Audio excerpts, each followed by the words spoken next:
Hey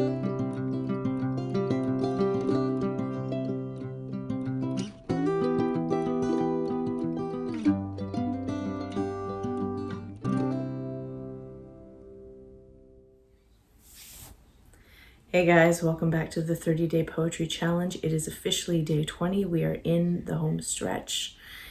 And I figured it was good to celebrate. And what do you do when you usually celebrate?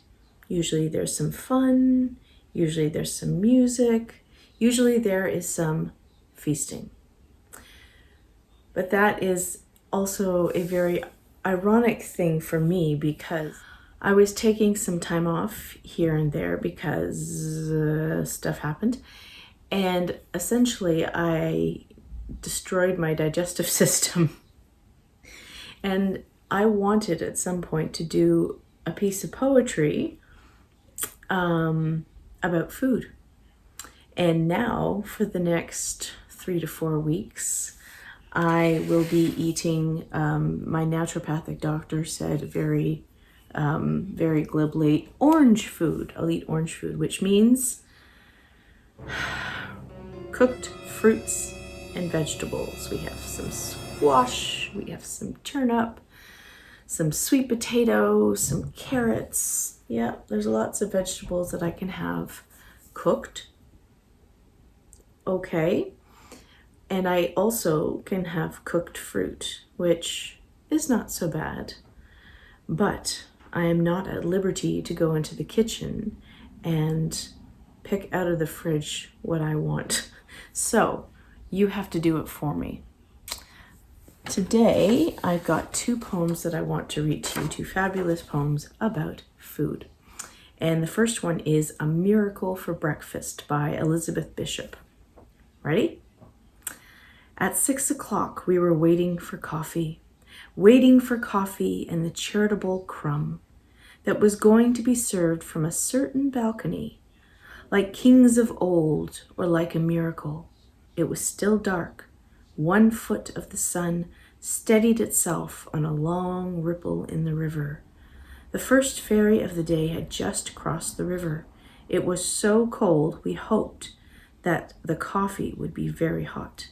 Seeing that the sun was not going to warm us, and that the crumb would be a loaf each, buttered by a miracle. At 7, a man stepped out on the balcony. He stood for a minute alone on the balcony, looking over our heads toward the river. A servant handed him the makings of a miracle, consisting of 1 lone cup of coffee and 1 roll, which he proceeded to crumb. His head, so to speak, in the clouds, along with the sun. From whose perspective do you think that might be told? Because I don't think it is a couple of people sitting at a cafe under a balcony hoping that a loaf of bread is going to be dropped from a balcony. I think it's pigeons. I think that makes sense. And they're very eloquent pigeons. I quite love this. I would like to read you a second poem. This one is The Health Food Diner by Maya Angelou, that fabulously dramatic lady. I love it. I love this poem because it is exactly how I feel right now. No sprouted wheat or soya shoots and Brussels in a cake, carrot straw and spinach raw. Today, I need steak. Not thick brown rice and rice pilau or mushrooms creamed on toast. I like mushrooms on toast. It's the only thing I craved when I was pregnant. Anyways, turnips smashed, parsnips hashed. I'm dreaming of a roast. Health food folks around the world are thinned by anxious zeal. They look for help in seafood kelp. I count on breaded veal. No smoking signs, raw mustard greens, zucchini by the ton, uncooked kale and bodies frail are sure to make me run. 2 loins of pork and chicken thighs and standing ribs so prime, pork chops brown and fresh ground round, I crave them all the time. Irish stews and boiled corned beef and hot dogs by the scores, or any place that serves a space for smoking carnivores. Well, I love that because there is absolutely no apology in that anywhere else. And absolute disdain for the types of food that I'm going to have to be on for a little bit so that my digestive system heals.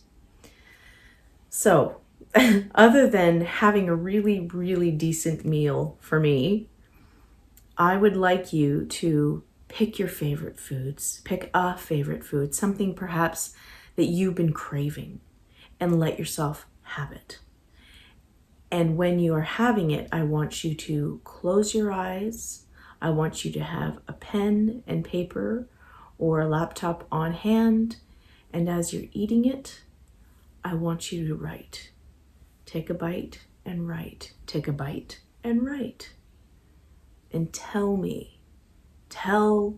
you exactly what this experience feels like, tastes like, smells like, sounds like, looks like.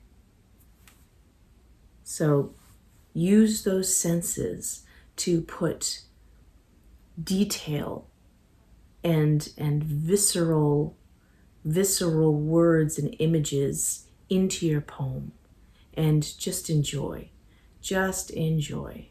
So, well, I'm here with my acorn buddy. You guys enjoy your meals, and as soon as my body rights itself, hopefully I can write some poetry about food too.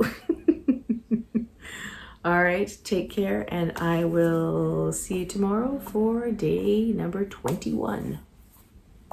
Bye. Thank you for joining us on this wonderful journey into poetry. And I'd like to wish you good luck with your own writing and poetry projects. Please subscribe so you don't miss a day. And thank you so much.